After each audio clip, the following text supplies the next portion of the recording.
Bismillahirrahmanirrahim. Now this is the second video on the A2 syllabus updates, and there's just a few topics left which I'll cover in this second video. Now the point which is new is this point of the syllabus, which has got this line on it, and it is described the role of neuromuscular junction, the T-tubule system and sarcoplasmic reticulum in stimulating contraction in striated muscle. First of all, let's understand what is the neuromuscular junction. Now this is the muscle fiber, and this is the axon of the motor neuron which is coming towards it, and this is the myelin sheath, and this is the axon terminal, and you have these calcium channels which are voltage gated calcium channels, and then you've got these vesicles in it, and you can see a whole lot of system starts to work over here. When an action potential arrives, what is going to happen? So voltage gated sodium channels open, sodium ions diffuse in. This is the plasma membrane or the sarcolemma of the muscle fiber. Then there are acetylcholine receptor sites, then there is acetylcholine esterase. So neurotransmitter gated channels. So just first revise the anatomy of it, and then we'll go on to the physiology. So basically the action potential arrives at the axon terminal of the motor neuron, voltage gated calcium channels open, calcium diffuses in.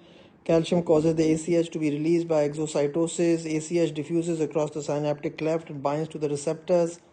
ACH binding opens ion channels in the receptor that allows simultaneous passage of sodium into the fiber and potassium out of the muscle fiber. More sodium ion enter than potassium ions exit, which produces a local change in the membrane potential called the end plate potential.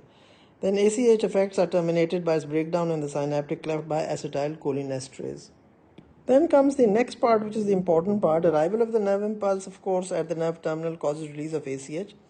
ACH binds and all their stories, but inside the muscle cell, what is going to happen? It becomes more positive, depolarization, -70 to +40, triggering a muscle action potential that travels over the cell and down the T-tubules. Now, if you remember what were the T-tubules, the invagination of the cell of the sarcolemma, T-tubules. So you have to know what is the T-tubules. The release of calcium from the SR. So the release of the calcium from the SR is triggered, and a muscle cell will shorten and generate force. So this is the point that you have to understand, is that the impulse, the action potential travels over the cell and down the T-tubules. This of course also results in the release of calcium from the SR. Then the SR is the sarcoplasmic reticulum, which I keep on saying SR, so I realize maybe you don't know what I'm talking about. So now in this situation, we have an action potential produced at the neuromuscular junction, propagated along the sarcolemma. Depolarization spreads along the membrane of the T-tubule, and you can see here the T-tubules have been, you can see how it is going to travel into the T-tubule. Then the depolarization of the T-tubule causes gated calcium channels in the sarcoplasmic reticulum to open, resulting in an increase in the permeability of the sarcoplasmic reticulum to calcium ions, especially in the terminal cisternae. Calcium ions then diffuse from the sarcoplasmic reticulum into the sarcoplasm. What was the sarcoplasm? The sarcoplasm was the cytoplasm of the muscle fiber. So calcium ions released from the sarcoplasmic reticulum bind to troponin molecules. Here you can see the troponin molecule. So troponin here, tropomyosin here. So troponin and tropomyosin, you need to be clear on that. You need to see the other video which I have made on this.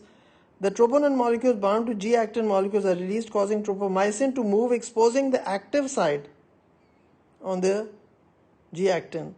Once active site in the G-actin molecule are exposed, the heads of the myosin myofibrils bind to them and to form the cross bridge. And this is the cross bridge which you're going to see. So troponin, the role of the calcium ion binding to the troponin, then the tropomyosin to move, exposing the binding sites, and then of course the myosin head attaches to the actin molecule and forms cross bridges. Now another topic which is not new, but it sort of has been either on the AS or the A2, but recently I feel it's come into the A2 a little more with a specific point that has come in the A2 syllabus. So bacteria developing resistance is an example of natural selection, and it's an example of directional selection. Now what happens when resistance develops? Now you have to realize that resistance would develop because of a mutation. So a mutation causes them to become resistant. So the plasmid mutates, and it results in some sort of a DNA change occurring, and results in a protein which is called penicillinase.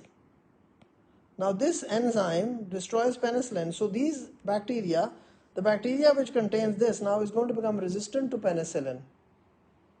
So the random mutation which occurs is because you keep on exposing it to penicillin. It doesn't happen like that because penicillin is actually the selection pressure. If you keep on giving people, human beings, antibiotics like penicillin to cure certain bacterial diseases or just like that, then whatever bacteria are present, they under that pressure, they're going to mutate. It's a way of survival for them. So the way of survival is that they will mutate, and then ultimately what we'll have a lot of mutated bacteria which are resistant to penicillin. So we'll have to develop new antibiotics. Now just quick recap from the new book. The development of antibiotic resistance in a population is an example of directional selection. Antibiotics are chemicals produced by living organisms. Please remember, the first antibiotic, penicillin, was isolated from a fungus that inhibits or kill bacteria but do not normally harm human tissue. When someone takes the antibiotic penicillin to treat a bacterial infection, bacteria that are sensitive to penicillin die. Sensitive means they will die of penicillin. It's an antibiotic, it kills you, it kills bacteria.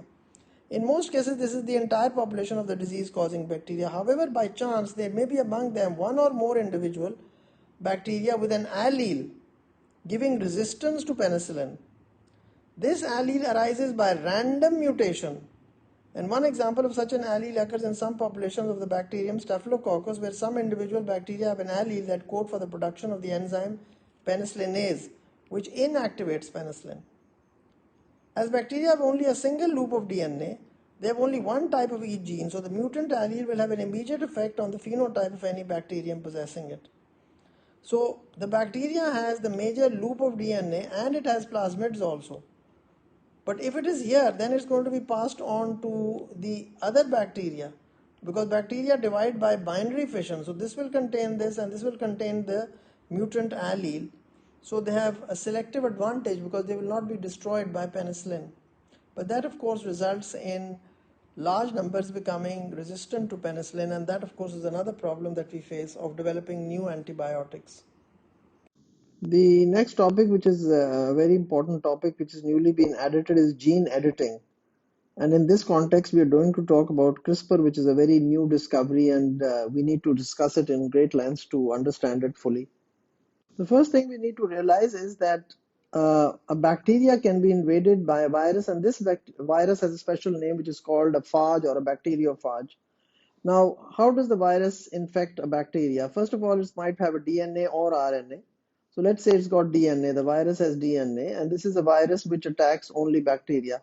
So it injects its DNA, then copies of its DNA are made, and then it dictates the host DNA. The host DNA would be the DNA of the bacteria. So let's give it the same color as the bacteria. So this is the host DNA. And then it becomes part of the host DNA, and then it dictates the bacteria to make its protein coat.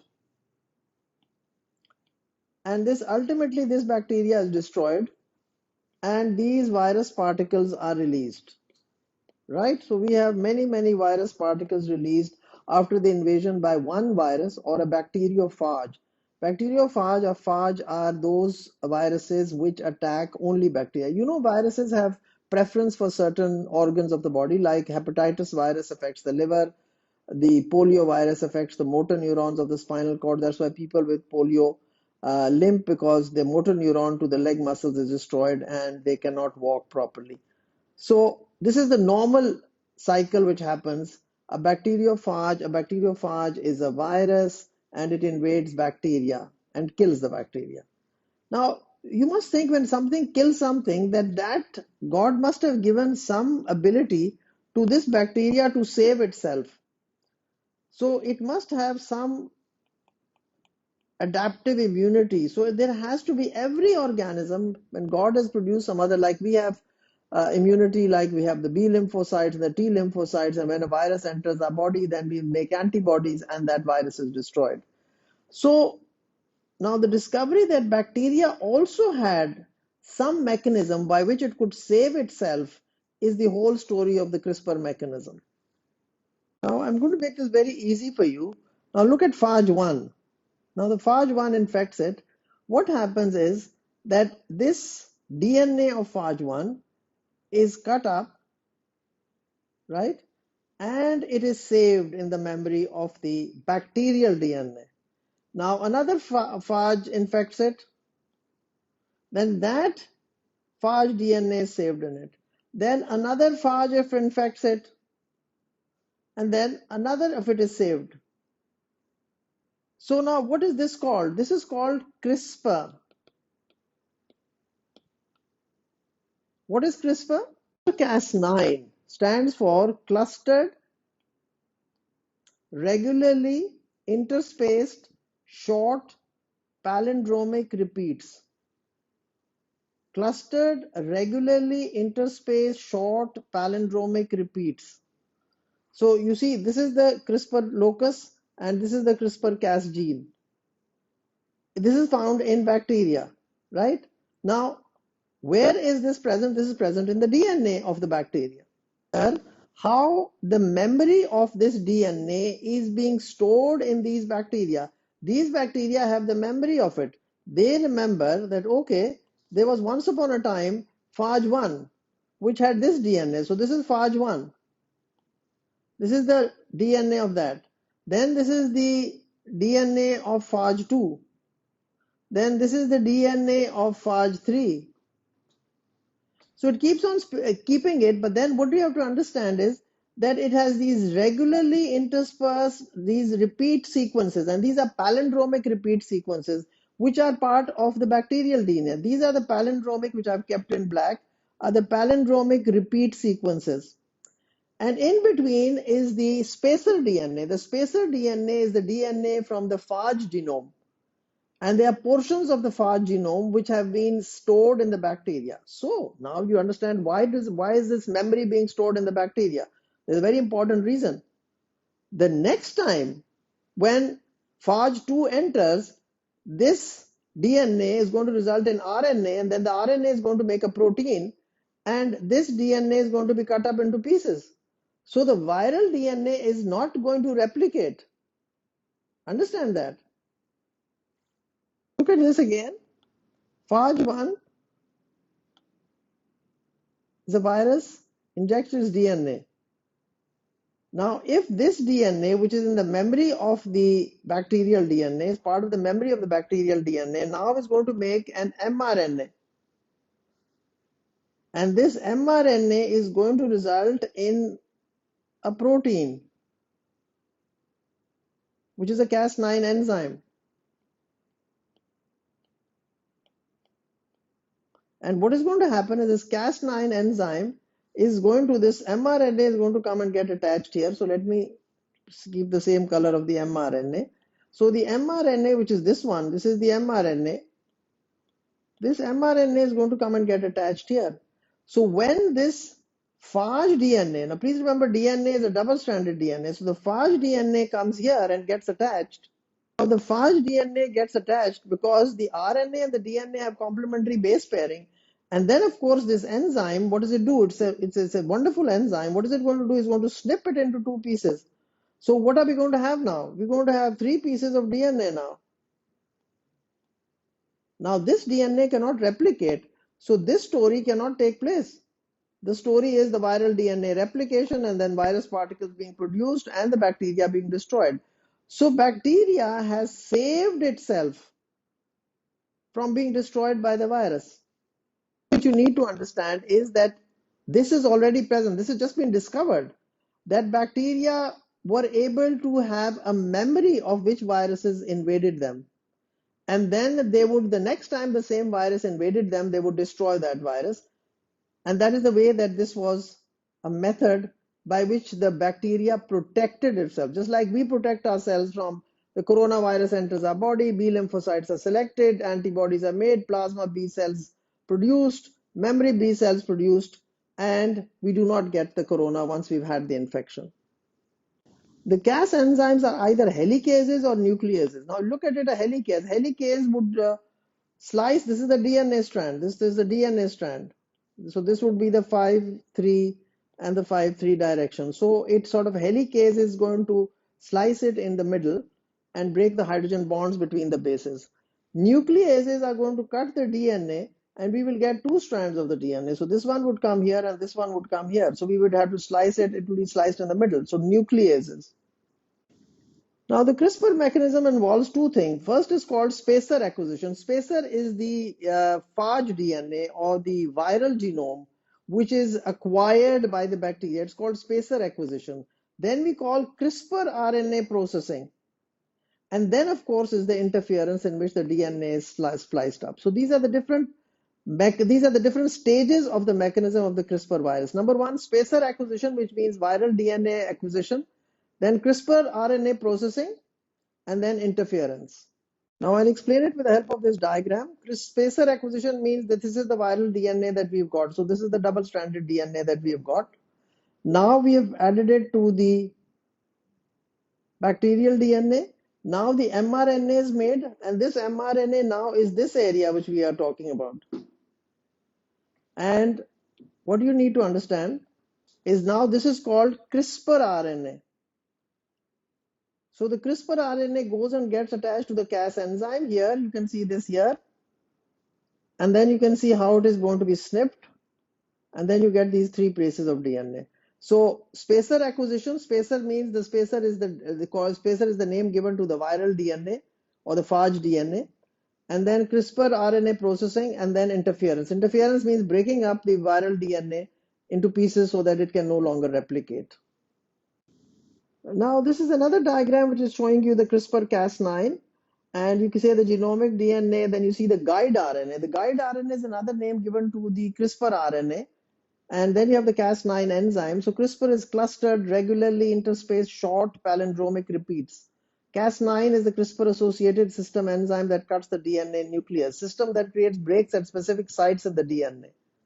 So we can now delete and insert new genes, or we can correct them or replace them, and these are the methods which I'm going to discuss. I just want you to see this diagram so it becomes a little more clear to you, the whole concept. Another diagram to show you the genomic DNA, the matching genomic sequence, the guide RNA, the Cas9, and then the donor DNA, and we can either repair or we can do a targeted genome editing, and we can do this in animals. Now another diagram showing you again the same guide RNA, Cas9, matching genomic sequence. But the main thing what you have to understand is that we can delete a gene. So deleting a gene, because when we separate it and cutting and then it will rejoin again, which usually happens, or inserting a gene. So we can do a lot of gene editing. You know, when you edit some document, you remove certain things, you correct the spellings, and you remove certain words, put in new words. So gene editing. So either you can delete a gene or you can insert a gene. As you can see here, the two examples given to you here and here, deleting a gene and inserting a gene. Another diagram showing you how we're going to they act like scissors. You cut the exact sequence in the DNA chain. DNA can be modified. A disease-causing gene can be silenced to prevent diseases, or a defective gene can be fixed by adding a corrective DNA sequence. So these are the two ways by which we can edit it. Either we can a disease-causing gene can be silenced so it doesn't produce the wrong enzyme, or it doesn't produce the disease so that those effects of the disease are finished, or we can delete a gene that can be fixed by adding a corrective DNA sequence. Then the applications of gene editing are very interesting. Food industry, we can avoid old mistakes and make more accurate adjustments. For example, immunization of bacteria used in food production. We can do ecological changes. Like today, it's possible to genetically modify a full mosquito population to prevent diseases such as malaria. Then we can do biotechnology research. It is possible to modify the embryos of mice and monkeys to prevent diseases in adult mice and monkeys. Then medical treatment, CRISPR therapy would allow silencing of defective genes linked with congenital diseases and the preparation of customized cancer treatments. Then embryo editing.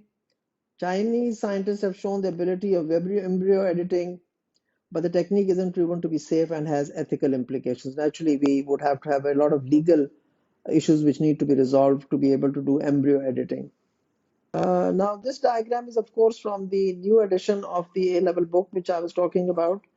And what we need to understand is that this is how we would both strands cut by Cas9 DNA repaired by a mechanism that inserts a base sequence to silence the allele, and DNA repaired by a mechanism that inserts a short length of DNA to correct a faulty allele. Like for instance, if there is a disease which is caused by two alleles and both are small a, so it's a homozygous recessive. Now, if we could edit this and this could become big A, then of course the disease won't be present, because we say only people with small a have the disease, AA and A small a do not have the disease. So if we could convert this into a small a by changing the base sequence and that specific protein is made, then that disease could be prevented. So please understand what we are trying to tell you in this topic. This is a very simplified diagram, and I want you to pause here and have a look at it. It's a double-stranded DNA, and you see the guide RNA, and then you see here where we are cleaving it, and there's the cleavage area where we're going to snip the DNA into two. It actually is a DNA scissor, like we say. It cuts the DNA, and it cuts both the double-stranded DNA. So the double-stranded DNA is being cut. We've got a cut here, and we've got a cut here. This completes the syllabus updates for the A2 syllabus. And if there's anything which I feel might we have missed out anything, so I think I've covered everything. I've made a concerted effort to cover everything which is in the new updates. And thank you very much and best of luck.